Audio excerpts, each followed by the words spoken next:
আসসালামু আলাইকুম ও রহমতুল্লাহি ওয়া বারাকাতুহু। আজকে লাইভ আমার কারণ উদ্দেশ্য হইল দুর্গা পূজা চলের আমরা জানি আজ লাগাইয়া 2 দিন।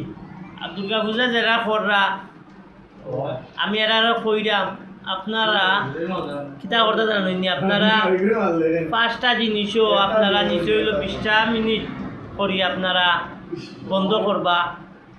আজানের 5 মিনিট আগে আপনারা দুর্গা পূজাটা মাইকিয়া আপনারা বন্ধ করবা।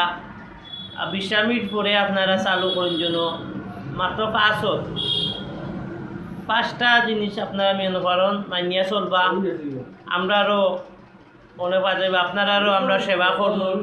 আপনারা কোনো ঝামেলা কোনো কিছু না হওয়ার চেষ্টা করবো। আমরা দেখবো আমরা দেখাশোনার মাঝে আসি আর তাহমুও আপনারা ধর্ম আপনারা পালন করুকা। আর আমরা যে ইসলামী ধর্ম আমরা ইসলাম পালন করবো একটাও আশাবাদ। আর আপনারা যে ধর্মটা পাইছেন আপনারা ধর্মটা পালন করুকা বলে নিয়মত 5টা নিয়ম কারণ মানিয়া চলবা। আপনারা ভালো থাকুকা সুস্থ থাকুকা। আল্লাহ হাফিজ।